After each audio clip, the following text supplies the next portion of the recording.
Cholesterol తో ఇబ్బంది పడుతున్నారా? డయాబెటిస్ రివర్స్ చేసుకోవాలా? డైట్ తో పరిష్కారం. Contact functional nutrition Vinisha Reddy. నమస్తే, welcome to I dream talking point with కవిత.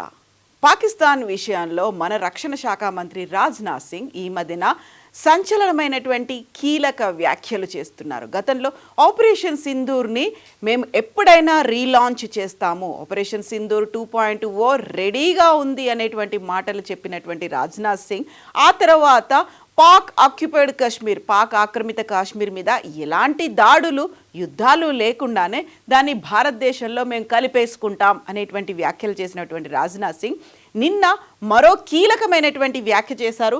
అందులోనూ పాకిస్తాన్కి సంబంధించి అతి కీలకమైనటువంటి సింధ్ ప్రావిన్స్, ఆ దేశంలోనే రెండవ అతిపెద్ద ప్రావిన్స్ అయినటువంటి సింధ్ ప్రావిన్స్ని అక్కడ సరిహద్దులు చెరిగిపోవచ్చు, సింధ్ ప్రావిన్స్ మన భారతదేశంలో ఎప్పుడైనా కలవచ్చు అంటూ నర్మగర్భమైనటువంటి వ్యాఖ్యలు, చిరునవ్వుతో చెప్పినటువంటి వ్యాఖ్యలు అనేవి ఇప్పుడు అతి కీలకంగా సంచలనంగా మారాయి. అందులోనూ నిన్న సింధ్ సమాజ్ సమ్మేళన్కి సంబంధించి ఢిల్లీలో ఒక సమ్మేళనం జరిగింది, ఒక మీటింగ్ జరిగింది. అందులో రాజ్నాథ్ సింగ్ ఈ సింధ్ ప్రాంతం గురించి చాలా కీలకమైనటువంటి వ్యాఖ్యలు చేశారు. ఆయన ఏమన్నారో ఇప్పుడు విందాం.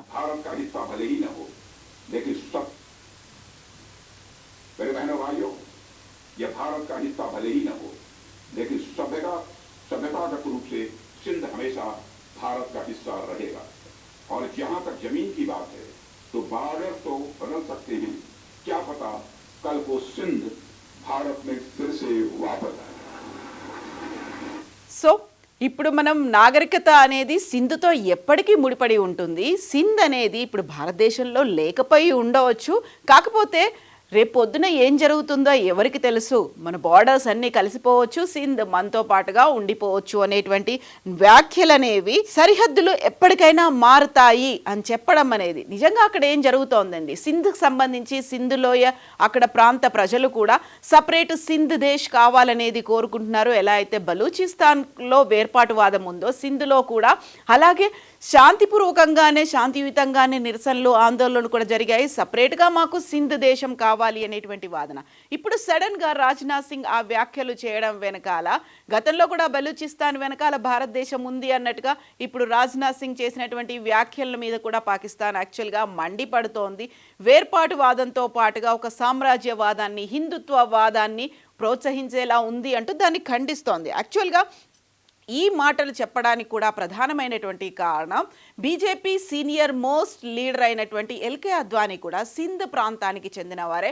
ఆ తర్వాత 1947లో దేశ విభజన జరిగినప్పుడు మెజారిటీ హిందువులు అక్కడి నుంచి భారతదేశానికి వచ్చారు. అలా వచ్చిన వారిలో ఎల్కే అద్వానీ కూడా ఉన్నారు. ఎల్కే అద్వానీ తన బుక్లో సింధు గురించి ఒక ప్రామినెంట్గా మెన్షన్ చేశారు అనేటువంటి మాటని సింధ్ సమాజ్ సమ్మేళనంలో రాజ్నాథ్ సింగ్ చెప్పారు. 1947లో భారత్ పాకిస్తాన్ నుంచి విడిపోయినటువంటి ఆ ప్రాంతానికి సంబంధించి ఆయన తన బుక్లో రాశారు అనేటువంటి సింధ్ ప్రావిన్స్ ప్రస్తావన గురించి చెప్పారు. ఇండస్ నది అంటే దాన్నే సింధు నదిగా మనం భావిస్తూ ఉంటాము. ఇండస్ నదిని హిందువులు పరమ పవిత్రమైనటువంటి నదిగా భావిస్తుంటారు. సింధులోని చాలామంది ముస్లింలు కూడా ఈ నీటిని పవిత్రంగా భావిస్తూ ఉంటారు. మక్కాలో ఉన్నటువంటి ఈ జంజాన్ నదితో ఈ నదిని పోలుస్తూ ఉంటారు అనేటువంటి వ్యాఖ్యల్ని రాజ్నాథ్ సింగ్ చేశారు. దాంతోపాటుగా ఇదే మెన్షన్ని ఈ జంజాన్ నదితో పోలుస్తున్నటువంటి దీన్ని ఎల్కే అద్వానీ తన పుస్తకంలో రాసుకున్నారు అనే మాటతో పాటుగా ఈరోజు సింధ్ ప్రాంతం మన దగ్గర లేకపోవచ్చు, భారత్లో భాగం కాకపోయి ఉండవచ్చు, కానీ నాగరికత ప్రకారం సింధ్ ఎప్పటికీ భారతదేశంలోని భాగమే. సరిహద్దులు మారుతాయి, ఎవరికి తెలుసు, రేపు సింధ్ మళ్ళీ భారత్లో కలవవచ్చు. ఇండస్ నదిని పరమ పవిత్రంగా కాపాడుతూ వస్తున్నటువంటి సింధులోని ప్రజలు ఎప్పటికీ మా వాళ్లే, మన వాళ్లే. మనం ఎక్కడున్నా, వారు ఎక్కడున్నప్పటికీ మనము వాళ్ళంతా ఒకటే అనేటువంటి వ్యాఖ్యల్ని రాజ్నాథ్ సింగ్ చేశారు.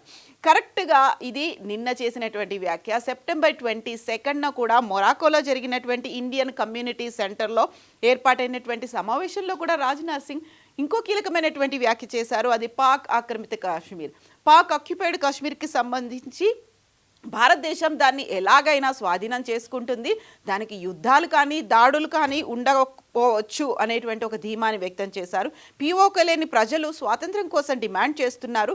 పీఓకే ఎప్పటికీ మనదే. ఆపరేషన్ సింధూర్ సమయంలో పీఓకేలని ఇన్ఫ్రాస్ట్రక్చర్ని ధ్వంసం చేశాము, అదే సమయంలో పీఓకేను భారత్లో చేర్చుకోవాలి అనేటువంటి డిమాండ్ అప్పుడు వచ్చింది. సో ఒకవైపు బెలూచిస్తాన్, మరోవైపు సింధుతో పాటుగా పాక్ ఆక్రమిత కశ్మీర్ గురించి కీలకమైనటువంటి వ్యాఖ్యలు చేస్తున్నటువంటి రాజ్నాథ్ సింగ్ మీద అయితే ఇప్పుడు పాకిస్తాన్ మండిపడుతోంది. అందులో కూడా రాజ్నాథ్ సింగ్ చేసినటువంటి వ్యాఖ్యలు హిందుత్వ విస్తరణ వాదాన్ని ప్రతిబింబిస్తాయి అనేటువంటి మాటని పాకిస్తాన్ చెప్తోంది. భారత్ ఇలాంటి విషయాలపై కాకుండా ఇతర అంశాలపై దృష్టి సారిస్తే బాగుంటుంది అనేటువంటి మాటని పాకిస్తాన్ విదేశాంగ మంత్రిత్వ శాఖ తన ట్విట్టర్ ఖాతాలో ఈ విషయాన్ని ఖండిస్తున్నట్టుగా ఒక ప్రెస్ నోట్ను కూడా రిలీజ్ చేసింది. సింధ్ ప్రాంత ప్రజలు భారత్లోకి తిరిగి రావచ్చు, సరిహద్దులు మారవచ్చు అని చేసినటువంటి వ్యాఖ్యలు హిందుత్వ విస్తరణ వాదాన్ని ప్రతిబింబిస్తాయి. అంతర్జాతీయ చట్టం ద్వారా గుర్తించిన సరిహద్దుల సమగ్రత, రాష్ట్రాల సార్వభౌమత్వాన్ని ఉల్లంఘించినట్లు అవుతుంది. సరిహద్దు ప్రాంతంలో శాంతి స్థిరత్వానికి ముప్పు వాటిల్లేలా రెచ్చగొట్టే వ్యాఖ్యల్ని భారతదేశం చేస్తోంది అనేటువంటి మాటని పాకిస్తాన్ వెల్లడించింది. భారత్ తమ పౌరుల భద్రత, ముఖ్యంగా మైనారిటీలు, బలహీన వర్గాల భద్రతపై దృష్టి సారించాలి అనేటువంటి మాటని పాకిస్తాన్ అయితే ఈ రాజ్నాథ్ సింగ్ వ్యాఖ్యల్ని ఖండిస్తూ పేర్కొంది. అందులోనూ ప్రధానంగా భారత్ ఇలాంటి చిన్న విషయాలపై కాకుండా ఈశాన్య ప్రజలు తరచూ ఎదుర్కొంటున్న వివక్ష, గుర్తింపు ఆధారిత సమస్యలను పరిష్కరించాలని మేం కోరుకుంటున్నాము అనేటువంటి మాటను కూడా పాకిస్తాన్ మెన్షన్ చేసింది. దీంతో జమ్మూ కాశ్మీర్ అంశం, అలాగే పాక్ ఆక్యుపైడ్ కాశ్మీర్, సింధ్ అనే అంశం మరొకసారి తెర మీదకి వచ్చింది. సింధు నది సమీపంలో ఉన్నటువంటి సింధ్ ప్రాంతం అనేది ఇది 1947లో విభజన సమయంలో పాకిస్తాన్కి వెళ్ళిపోయింది. ఆ తర్వాత అక్కడ అది అత్యంత సుదీర్ఘమైనటువంటి ప్రాంతంగా ఉంది. అందులోనూ సింధ్ అనేది పాకిస్తాన్లో ఆగ్నేయ భాగంలో ఉన్నటువంటి ఒక ముఖ్యమైనటువంటి ప్రావిన్స్. ఇది భూభాగం పరంగా ఇది పాకిస్తాన్లోనే 3వ అతిపెద్ద ప్రావిన్స్. అయితే జనాభా పరంగా చూస్తే 2వ అతిపెద్ద ప్రావిన్స్. సింధు మన నాగరికత గురించి చెప్పుకుంటుంటాము, అది ఈ సింధు నది లోయ వెంబడి వెల్లువిరిసినటువంటి నాగరికత. ఆ నాగరికత గురించే ఇప్పుడు రాజ్నాథ్ సింగ్ మాట్లాడారు. గుజరాత్తో పాటుగా రాజస్థాన్ రాష్ట్రాలకు సంబంధించినటువంటి సరిహద్దుల్ని సింధ్ ప్రాంతం భారతదేశంలో ఉన్నటువంటి గుజరాత్ అండ్ రాజస్థాన్తో షేర్ చేసుకుంటుంది. ఆ బౌండరీస్ చెరిగిపోతాయి అనేటువంటి మాటని రాజ్నాథ్ సింగ్ అయితే చెప్పారు. ఇక సింధ్కి సంబంధించి పాకిస్తాన్లో అతిపెద్ద ఆర్థిక కేంద్రం, మరి అత్యధిక జనాభా కలిగినటువంటి నగరం. ఈ ప్రావిన్స్లో 55.24 మిలియన్ల జనాభా అనేది ఉంది. అందులో 2025 నాటికి 95.7 మిలియన్ల జనాభాకు చేరుకుంటుంది. ఇందులో పర్టికులర్గా దాదాపు మా ముస్లింలే మెజారిటీ ఉన్నప్పటికీ కూడా 8.9% హిందువులు అతిపెద్ద సమాజంగా అక్కడ కనిపిస్తూ ఉన్నారు. ఈ నేపథ్యంలోనే సింధ్ పశ్చిమ మరియు వాయువ్య దిశలో బలూచిస్తాన్ ప్రావిన్స్తో, ఉత్తరాన పంజాబ్ ప్రావిన్స్తో కలిసి ఉంది. సో ఈ వ్యాఖ్యలు చేసిన తర్వాత సింధ్కి సంబంధించి అక్కడ అయితే ఒక ఆనందం అనేది కనిపిస్తుంది. భారతదేశంలో తాము కలవబోతున్నాము అనేటువంటి ఒక సంతోషం అయితే అక్కడ కనిపిస్తున్నప్పటికీ ఇప్పుడు చేసినటువంటి ఈ వ్యాఖ్యలు అనేవి చాలా తీవ్రంగా తీసుకుంటోంది పాకిస్తాన్. అందులో ప్రముఖంగా అద్వానీ, సింధ్ ప్రాంతానికి చెందినటువంటి అద్వానీ తను రాసినటువంటి పుస్తకం గురించి మెన్షన్ చేయడం, అందులో కూడా చాలా చిరునవ్వుతో ధర్మగర్భంగా రాజ్నాథ్ సింగ్ చేసినటువంటి వ్యాఖ్యలు భవిష్యత్తుని ఏమైనా సూచిస్తున్నాయా? అక్కడ ఉన్నటువంటి ఇప్పటిదాకా బలూచిస్తాన్కి మనమే మద్దతు ప్రకటిస్తున్నాము, లేకుంటే ఢిల్లీ కేంద్రంగానే బలూచిస్తాన్లో తమ మీద దాడి జరుగుతోంది అని చెప్పినటువంటి పాకిస్తాన్ ఇప్పుడు సింధ్కి సంబంధించి కూడా ఇదే సింధ్ ప్రాంతంలో గతంలో న్యూక్లియర్ టెస్టులు జరుగుతున్నాయి అనేటువంటి మాటని అంతర్జాతీయ సమాజం దృష్టికి తీసుకెళ్లారు. అక్కడ సింధ్ దేశ్ కావాలి అంటూ పోరాడుతున్నటువంటి ఆందోళనకారులు, అక్కడ ఉన్నటువంటి ఎన్జిఓలు, ఆ తర్వాత అక్కడ ఉన్నటువంటి పర్యావరణ నిపుణులు మమ్మల్ని అక్కడికి సింధ్ ప్రావిన్స్ దగ్గరికి కూడా రానివ్వట్లేదు. ఎక్కడైతే అక్కడ పరీక్షలు జరుగుతున్నాయో ఆ ప్రాంతంకి మీరు రండి, ఒక ఇండిపెండెంట్ బాడీగా వచ్చి అక్కడ తనిఖీలు చేపట్టండి, ఇన్వెస్టిగేషన్ చేయండి అంటూ అదే సింధ్ ప్రాంత ప్రజలు కూడా భారతదేశంతో పాటుగా అంతర్జాతీయ సమాజాన్ని కూడా అక్కడికి ఇన్వైట్ చేశారు. ఇప్పుడు రాజ్నాథ్ సింగ్ చేస్తున్నటువంటి ఈ వ్యాఖ్య అనేది చాలా కీలకంగా మారింది. At the same time Pak ఆక్రమిత కాశ్మీర్ గురించి 2 నెలల క్రితమే చేసినటువంటి వ్యాఖ్యలు, అందులోనూ ఆపరేషన్ సింధూర్కి సంబంధించి రాజ్నాథ్ సింగ్ పదే పదే మెన్షన్ చేస్తూ వచ్చినటువంటి వ్యాఖ్యలు కూడా ఇప్పుడు భారతదేశం ఏం చేయబోతోంది, పాకిస్తాన్ నిజంగానే ముక్కలైపోతుంది, ఒకవైపు బలూచిస్తాన్ మరొకవైపు సింధ్. దీంతో పాటుగా ఇప్పటిదాకా పాక్ అనేది అక్కడ టెర్రరిస్టులని పెంచి పోషిస్తోంది. అక్కడ ఆర్మీ క్యాంపులు ఎంతైతే ఉన్నాయో మిలిటరీ బేస్ క్యాంపులు కూడా ఎక్కువగానే ఉన్నాయి. అందులోనూ ఆపరేషన్ సింధూర్ తర్వాత 9 మిలిటరీ బేస్లని మేము అక్కడ ఉన్నటువంటి ఎయిర్ బేస్లని ధ్వంసం చేశామని చెప్పడంతో పాటుగా అక్కడ ఉన్నటువంటి మెయిన్గా ఏవైతే ఉన్నాయో జైషే మహమ్మద్, లష్కర్ ఏ తోబా ఇలాంటి వాటి మీద కూడా మేము అటాక్ చేశామని చెప్పిన తర్వాత స్వయంగా టెర్రరిస్టులని పెంచి పోషిస్తోంది పాకిస్తాన్ అన్నప్పుడు పాకిస్తాన్లో అతి కీలకమైనటువంటి ప్రాంతం పెషావర్లో ఈరోజు 2 సూసైడ్ బాంబింగ్లు అనేవి జరిగాయి. ఇప్పటికైతే 3 మరణించారు, 20 మందికి పైగా గాయపడ్డారని తెలుస్తోంది.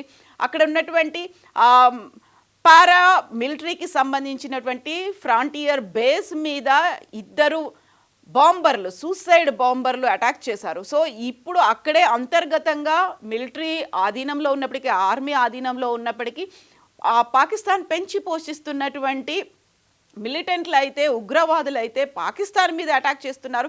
ఈ మధ్య కాలంలో ఈ 10 రోజుల కాలంలోనే ఇలా సూసైడ్ బాంబర్లు పాకిస్తాన్ మీదనే అటాక్ చేయడం, అక్కడ ఉన్నటువంటి స్థానికుల్ని కావచ్చు, అధికారులు, ప్రజల మీద అటాక్ చేయడం అనేది ఇది వరుసగా రెండోసారి. కొద్దిసేపటి క్రితమే పెషావర్లో అలాంటి అటాక్ కూడా జరిగింది. ఒక రకంగా ఇంటర్నల్ క్రైసిస్ ఉన్నాయి, ఎక్స్టర్నల్గా పిఓకేతో కూడా ఫైట్ చేస్తోంది. మరోవైపు భారతదేశం మీద దాడి చేసే ప్రయత్నాలు కూడా చేస్తోంది పాకిస్తాన్. అందులోనూ సింధ్ మీద రాజ్నాథ్ సింగ్ చేసినటువంటి వ్యాఖ్యలు ఈ సమయంలోనే చాలా క్లియర్గా మారాయి. అందులో మొరాకోలో జరిగినటువంటి మీటింగ్లో సెప్టెంబర్ 22న పిఓకే గురించి రాజ్నాథ్ సింగ్ మాట్లాడినటువంటి మాటలు, పిఓకే ప్రజలు భారత్లో కలిసేందుకు ముందుకు రావాలని ఒక సందర్భంలో ఆయన చెప్పారు. పాకిస్తాన్ మాదిరిగా తాము వారిని విదేశీయుల్లా కాకుండా సొంత మనుషుల్లాగానే పరిగణిస్తున్నాము అనే మాట. పాక్ ఆక్యుపైడ్ కాశ్మీర్ ఎప్పటికైనా మన సొంతం అవుతుంది, దానికోసం దాడులు, యుద్ధాలు చేయాల్సినటువంటి అవసరం లేదు, దానంతట అదే తిరిగి భారత్లో చేరుతుంది అనేటువంటి మాట. సో ఎక్కడా కూడా ఇక్కడ యుద్ధానికి సంబంధించి కావచ్చు ఏది మాట్లాడకుండానే సైలెంట్గానే అటు సింధుతో పాటుగా పిఓకే కూడా మనలోనే కలిసిపోతోంది అనేటువంటి మాటలు. ఎట్ ద సేమ్ టైం మళ్ళీ ఆపరేషన్ సింధూర్ 2.0 రీలాంచ్ ఎప్పటికైనా జరగవచ్చు అని రాజ్నాథ్ సింగ్ చేస్తున్నటువంటి వ్యాఖ్యలు ఇవన్నీ కూడా భవిష్యత్తులో ఇంకేదో జరగబోతోంది. అది ఒకవేళ పాకిస్తాన్ కనుక రెచ్చగొట్టితే ఆపరేషన్ సింధూర్ 2.0 జరుగుతుంది, లేకపోతే శాంతియుతంగానే ఈ 2 ప్రాంతాలు భారతదేశంలో కలిసిపోతాయి అనేటువంటి వాదనలు కూడా, అభిప్రాయాలు అనేవి ఇప్పుడు సోషల్ మీడియాలో వినిపిస్తున్నాయి. యాక్చువల్గా రాజ్నాథ్ సింగ్ చేసినటువంటి ఈ వ్యాఖ్యల్ని మీరు ఎలా చూస్తున్నారో కామెంట్స్ రూపంలో తెలియజేయండి.